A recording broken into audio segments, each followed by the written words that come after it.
I told her and her husband how they caused a loss of nearly $100,000 to my parents because they took money from loan sharks and my parents had to sell land to save them. Family feuds, stolen baby names, and birthday parties where the guest of honor forget to unlock the door. Yep, today's episode is packed with the kind of drama that'll have you saying, wait, what? If you've ever had to defend your boundaries or your baby's name, this one's for you. Welcome to another episode of With Love Lola. Let's get into it. Am I wrong for telling my sister it isn't my fault that I planned my life and she didn't? I'm 30 female and recently gave birth to my son. My husband, 30 male, and I met in college, dated and got into the same job field at age of 22. We got married at 25 and decided to wait for kids, as we love to party and travel. We bought our house, traveled internationally, and finally now focus on building our family. As we want our baby to have a stable family life and no more late night outs, no regrets, we lived our 20s fully. My sister, 38 female, ran away with a jobless man, 40 male, when she was 21. My parents were in favor of this relationship as he was a known drunkyard, but she didn't listen. She left her MBA midway and got married, had her daughter at 22. She lives with my parents as her in-laws kicked her out with her husband, just 6 months into the marriage, as both were lazy and contributed nothing to family. She had exploited my parents to core, but my parents refused to change, and I can help the blind until a limit.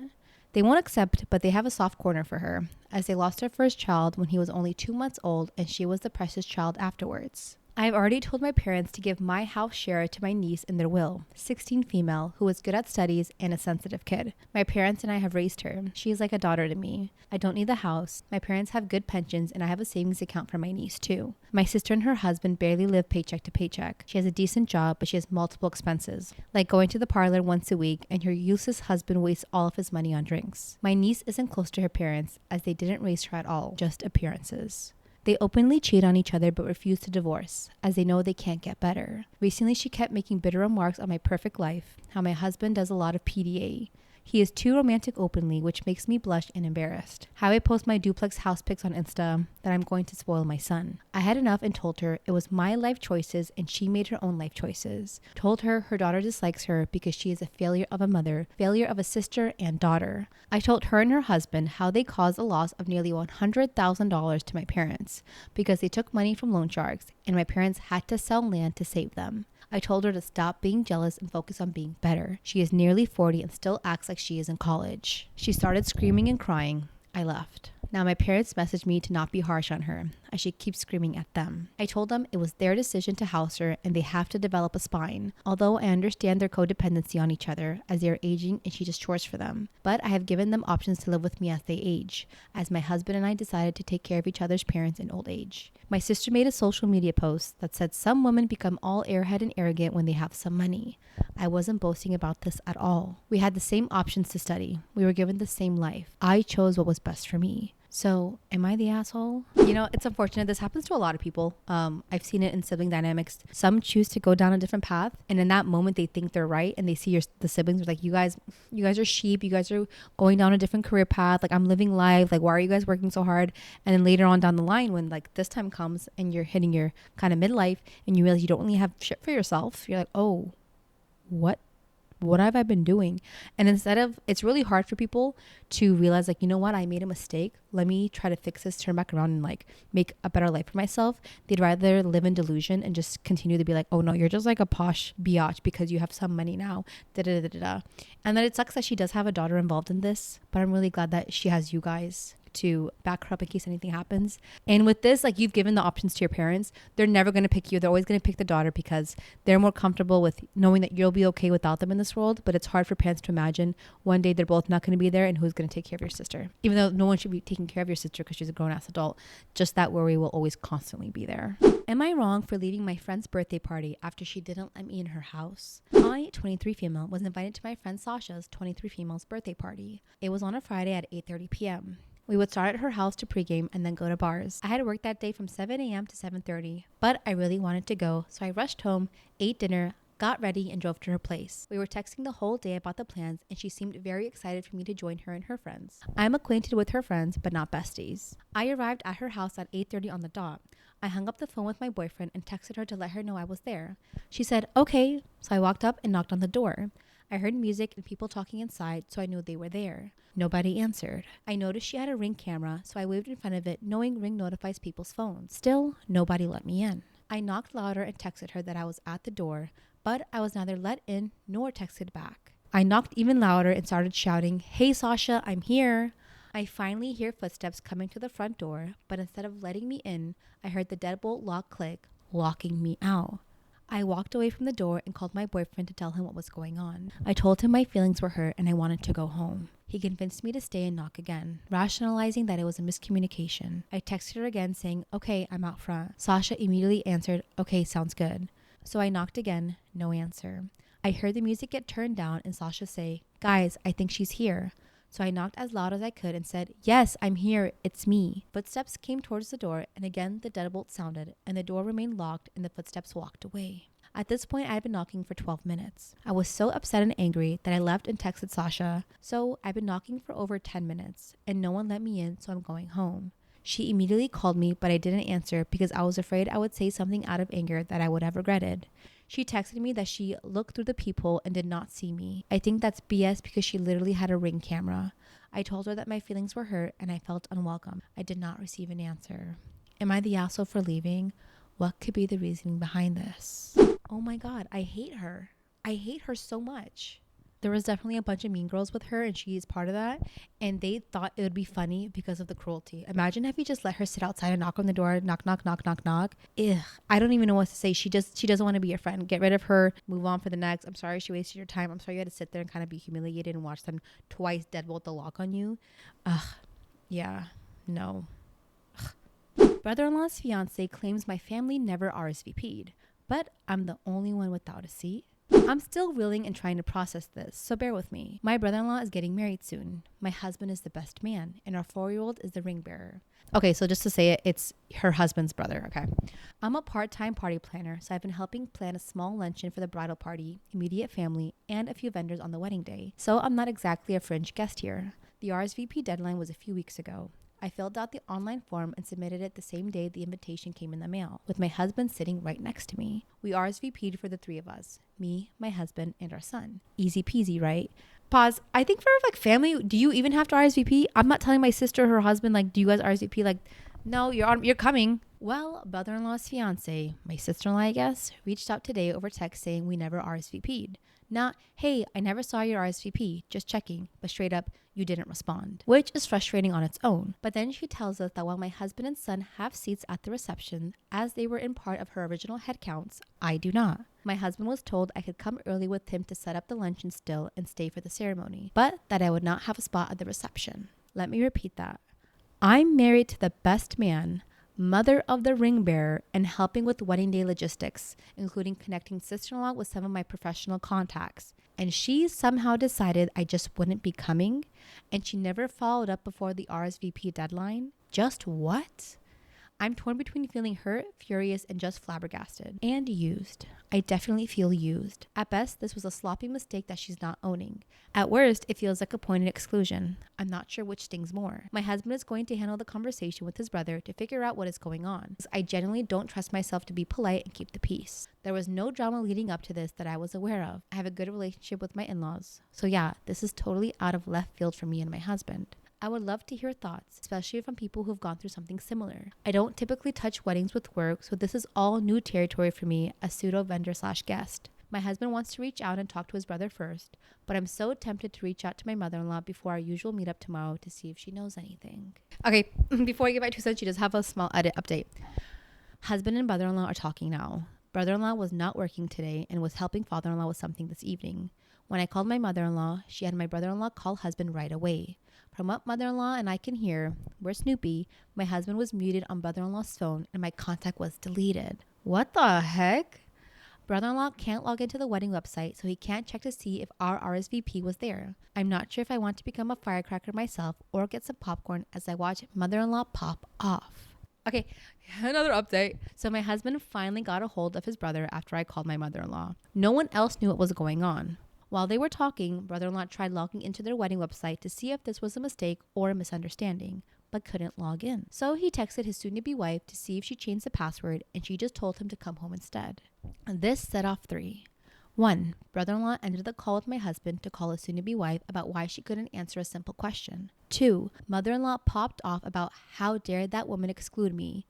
3. Mother-in-law and father-in-law popped off on brother-in-law for already living with his soon-to-be wife.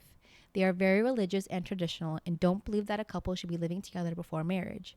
Husband and I sympathize with brother-in-law. Brother-in-law and sister-in-law argued over the phone. Apparently, she started claiming that it was just an unfortunate glitch and it was too late to add another seat now. Then it was that we were never compatible and would it be really so bad if I went home early? Plus, I could take our son home with me because he would be tired by then. At 5 p.m., this woman does not know kids, I swear to God. Then it was, I've always been mean and excluding her from things, even though she's never invited me to any of the girly fun wedding events. At this point, my husband and I are glued to my phone as we're hearing yelling from all four of them until sister-in-law hangs up. Brother-in-law is spending the night at his parents and is unsure about the wedding now. He plans on going home tomorrow with my husband going for moral support. I'll be going with my hubby to my in-laws to hang out until we hear back about the situation at the battlefront. You guys, she has I'm not even going to talk. She has another update. Just to clarify something from the original post. I did not plan everything for the wedding. I offered to bring small food for a small luncheon between photos, 10 a.m. and the ceremony, 4 p.m., as dinner wasn't planned until 6. It was going to be a long day at a farm in the middle of nowhere. I offered to do it to be nice, but also to make sure that no one, specifically a certain 4-year-old, would be hangry for the ceremony. Sister-in-law also only used one of my vendor contacts, so with things going south, my professional reputation shouldn't be too impacted. Turns out the no seat for me issue was the problem that broke brother-in-law's relationship, and we're a bit upset that my brother-in-law didn't talk to anyone about this until it blew up. Behind the scenes, brother-in-law and sister-in-law were having arguments about their future together. Most of these arguments centered around having kids. Early on, sister-in-law gave the impression that she wanted children someday, but as they got more serious, she started backtracking.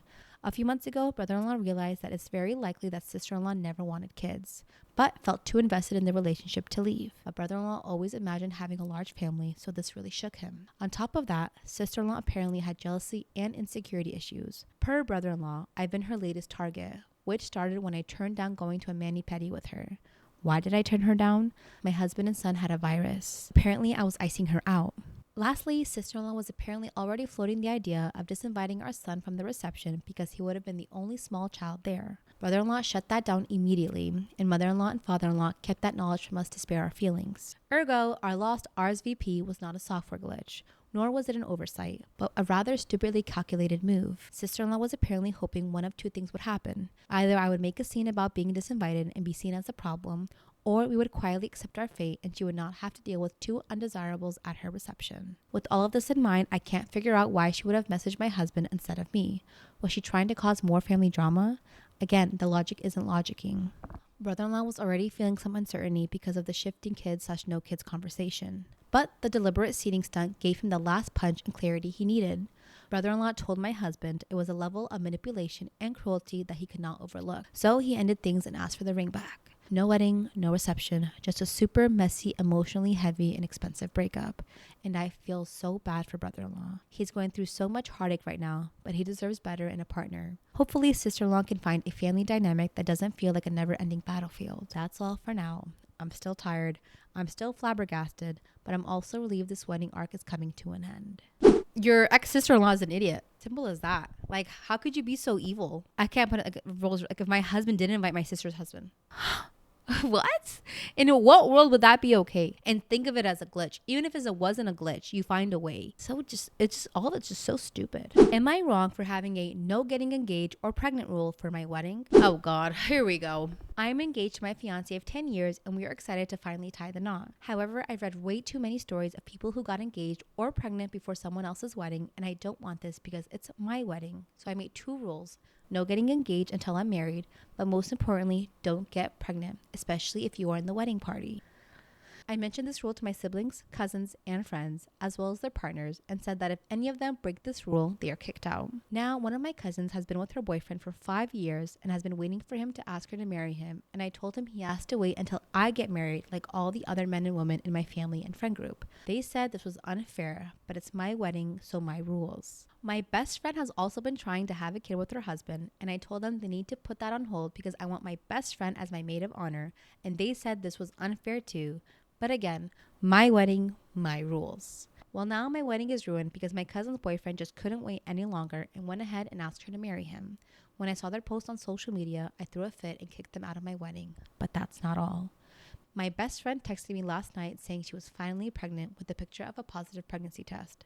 I flipped out and told her, no, I said not until my wedding. You're supposed to be my maid of honor.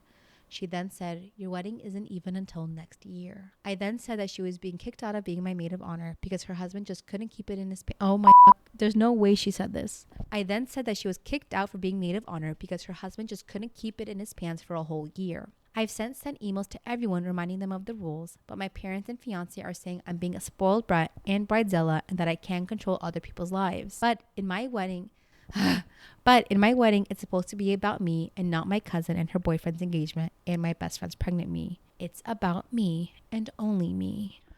Am I the asshole? Girl, what the fudge? There is no way in hell you think you can tell people what to do with their lives just because of your simple 6-hour wedding day. Absolutely not. In what universe do you think it's okay to tell people when or when not they can now have a child or have engagement? How did someone being pregnant? I hate people like this who think people being pregnant or engaged at the same time at your wedding takes away from you. There's just so much insecurity screaming out on here. Like, I would never want to be friends with someone like this. Your friends have dodged a bullet. Now that you kicked them out, you'll never see them again. Ew, you're a disgusting bridezilla. Am I wrong for adopting a dog after I thought my boyfriend broke up with me? My boyfriend was going through a tough time and he said he needed a break. He said he was going to press pause on our relationship and go visit his family in Washington. I asked, how do you pause a relationship? Because I don't understand how that works. He said he needed some time to work on himself and asked me to respect that. BS. He probably had a baddie back in Washington and wanted to be with her and not feel guilty for cheating on you. So he's going to go there, bang, bang, gang, gang, come back to you, bang, bang, gang, gang, and try to get the best of both worlds. No, break my ass break. After he left, I reached out to him a few times via texting him to let him know if he arrived safe and to say hi to his mom for me. I received no response. I tried to call and left a message asking if he had broken up with me. I came to the conclusion that he'd ghosted me, and my friends agreed. I was bummed, and my best friend recommended that I find something like a new hobby or a new show to watch that wouldn't make me think of my boyfriend. I decided to get a dog. My boyfriend is horribly allergic to pet dander, so I never even considered getting a pet. However, since he broke up with me, I decided to get one.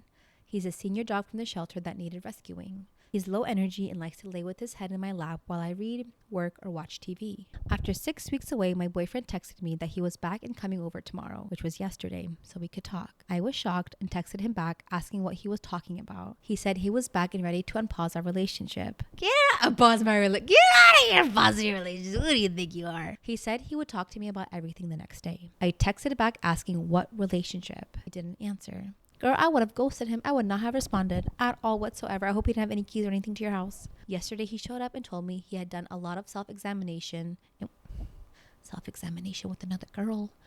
Yesterday, he showed up and told me he had done a lot of self-examination and was ready to move forward on his life path. He even wanted to talk about moving in together. Then he saw my dog and started freaking out. He asked me how I could get a dog when I know how sick he gets. I told him that since he broke up with me, I didn't think it mattered. He said he didn't break up with me. I said, you ghosted me. He said he communicated with me telling me he was pressing pause and visiting family. I said not answering texts is ghosting. We argued in circles and then he said he had to leave because he was getting an allergic reaction, even though he was standing in the doorway, not inside. I feel like he broke up with me and it was okay that I got a dog. He says that he never did and therefore it's a horrible act of disregard to have gotten a dog. Which of us is right? My best friend said I should break up with him because he's a jerk. I don't think I should have to break up with somebody that already broke up with me. If I break up with him, I'm basically agreeing with him that he didn't break up with me and therefore I was an asshole for getting the dog, right? I see your logic there. I agree. Why should you have to break up twice and give him the benefit of saying he's going to tell people she broke up with me. I just wanted space. I wanted a break and she wouldn't give me that. And then blah, blah, blah, blah, blah. He was definitely with another biddy. I'm telling you now, he was with another girl enjoying his time out there, probably with the second family, whatever, whatnot. And then he realized it wasn't going to work out or whatever it was. And now he wants you back. And now he's like trying to make you paint out like the villain, like, I told you we were pressing pause. You don't push pause on that doesn't exist. You either break up or you're together. No such thing. There's no in between. This is the top comment. It says, it's only a pause if both parties agree. A one-sided pause when the other is against it is in fact just a breakup. Exactly. I'm supposed to be getting married in 6 months to my fiance. I just got offered a major promotion, but he said no to moving. I don't know what to do. My fiance, 28 male, and I, 26 female, have been together for nearly 7 years. We built a life together. We own a house, have pets, and are supposed to be getting married in 6 months. From the outside, everything looks stable, but inside, I'm falling apart trying to carry all of it. I was offered a major promotion at work. It's a big step and something I've been working towards for over 2 years. It would mean moving to a new city, but also comes with a pay increase that would double my salary. Also, a chance to finally move into a more senior role. It's the kind of opportunity that doesn't come around often, and I'm very young to get the offer. When I brought it up to my partner, he basically shut it down. He said he isn't ready to move for at least 6 months and would prefer to never move. Unfortunately, the company needs an answer soon, and my current role is being eliminated in 2 months. I won't have a job if I continue to wait.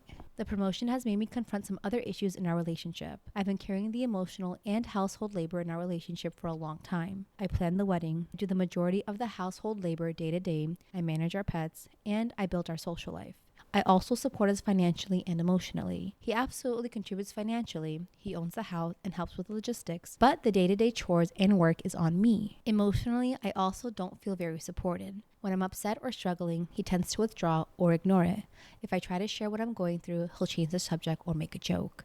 I try to explain what I need. Presence, care, curiosity, a little warmth. It rarely happens. When I bring this up, he gets defensive or frustrated. Now, with this job offer on the table, I feel completely stuck. I feel like I'm giving up an amazing opportunity. But if I go, it might mean ending a relationship I've poured years of love and effort into. Any recommendations from people that have been in this position? The job is in another state. I'm looking at up to $200,000 in income and it's closer to my family. My fiance can also keep his job with the move. He owns the house. I pay rent. 50-50 on all other bills and expenses. Girl. I think things like this happen, right? In the midst of it. I feel like you're tested now to bring out all the other problems you have. If that was me, right? And I knew that my significant other would be getting like such an amazing opportunity and I could keep my job, I would for sure do it, right? It doesn't have to be permanent. It can be temporary because we could hate it. We can always come back. But to flat out shut it down is not right.